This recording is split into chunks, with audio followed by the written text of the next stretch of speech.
নমস্কাৰ, welcome back to my YouTube channel Babu's clicks.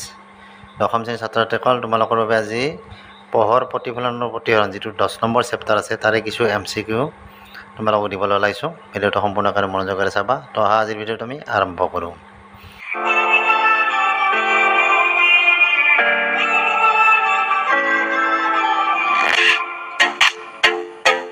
তো ইয়াত কি দিয়া আছে?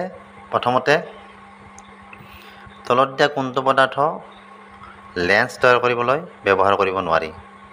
আমাৰ অপশ্যন আছে কি পানী, কাঁচ, প্লাষ্টিক আৰু মৃত্তিকা। উত্তৰ হ'ব ডি নম্বৰ যিটো আছে মৃত্তিকা। 2 নম্বৰ দিয়া আছে অৱতল দাপোন এখনে গঠন কৰা প্ৰতিবিম্বটো অসৎ, থিয় আৰু লক্ষ্যবস্তুতকৈ ডাঙৰ পোৱা গ'ল। লক্ষ্যবস্তুৰ অৱস্থান ক'ত হ'ব লাগিব? আমাৰ অপশ্যন আছিলে কি মুখ্য ফকাছ আৰু ভাস্প্যাসাৰৰ মাজত, ভাস্কেন্দ্ৰৰ বাহিৰত আৰু দাপোনৰ মেৰু আৰু তাৰ মুখ্য ফকাছৰ মাজত। উত্তৰটো হৈছে ডি নম্বৰ দাপোনৰ মেৰু আৰু মুখ্য ফকাছৰ মাজত। 3 নম্বৰ দিয়া আছিলে লক্ষ্যবস্তুৰ সমান আকাৰৰ সৎ প্ৰতিবিম্ব পাবলৈ হ'লে লক্ষ্যবস্তুটো উত্তৰ লেন্সৰ সন্মুখত কোন স্থানত ৰাখিব লাগিব? এইটো আমাৰ HSLC কিমানত আছিল? 19ত আছিল, 22ত আছিল। 2 নম্বৰটো কিমান আছিল? 24ত আছিল। HSLC 24ত আহিছে এইটো। তো ইয়াৰ অপশ্যন আছিলে কি লেন্সৰ মুখ্য ফকাছত অসীমত, ফকাছ দৈৰ্ঘ্যৰ দুগুণ দূৰত্বত আৰু লেন্সৰ আলোক কেন্দ্ৰ আৰু মুখ্য ফকাছৰ মাজত।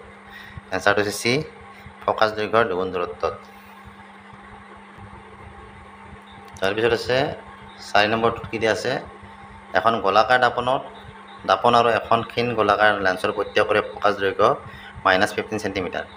দাপোন আৰু লেন্সৰ প্ৰকৃতি কেনেকুৱা হ'ব পাৰে? এইটো হৈছে HSLC 24ত আহি গৈছে এইটো। তো অপশ্যন কেইটা দিয়া আছিল 2খন অৱতল, 2খন উত্তল, দাপোনখন অৱতল আৰু লেন্সখন উত্তল, দাপোনখন উত্তল আৰু লেন্সখন অৱতল। ইয়াত এ নম্বৰটো আছে যিটো 2খন অৱতল, সেইটো হৈছে ইয়াৰ শুদ্ধ আনচাৰ। তাৰপিছতে আমাৰ 5 নম্বৰত আছে দাপোন এখনৰ পৰা যিমান দূৰত থিয় নোহোৱা লাগে প্ৰতিবিম্বটো সদায় থিয়। দাপোনখন কেনেকুৱা হ'ব পাৰে? তাৰমানে দাপোন এখনৰ পৰা যিমান দূৰত থিয় নহ'লেও প্ৰতিবিম্বটো আমাৰ থিয় হয়।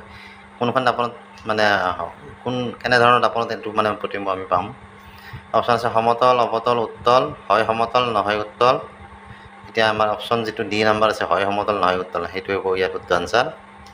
তো লাষ্ট 6 নম্বৰটো আছে অভিধানত থকা সৰু সৰু আখৰবোৰ পঢ়িবলৈ তুমি কেনেধৰণৰ লেন্স ব্যৱহাৰ কৰিবলৈ বিচাৰিবা? এইটো হৈছে 20ত, তাৰমানে HSLC মেট্ৰিকৰ 2020 চনত আহিছে এইটো। 50 চেণ্টিমিটাৰ ফকাছ দৈৰ্ঘ্যৰ উত্তল লেন্স, 50 চেণ্টিমিটাৰ ফকাছ দৈৰ্ঘ্যৰ অৱতল লেন্স, 5 চেণ্টিমিটাৰ ফকাছ দৈৰ্ঘ্যৰ উত্তল লেন্স আৰু 5 চেণ্টিমিটাৰ ফকাছ দৈৰ্ঘ্যৰ অৱতল লেন্স। এনচাৰটো হৈছে চি নম্বৰ 5 চেণ্টিমিটাৰ ফকাছ দৈৰ্ঘ্যৰ উত্তল লেন্স। তো এইখিনি আছিল। কেনেকুৱা পালা ভিডিঅ'টো চাই জনাবা আৰু চেনেলটো মোৰ ছাবস্ক্ৰাইব কৰি ল'বা। তো আজিলৈ বাই বাই, থেংক ইউ।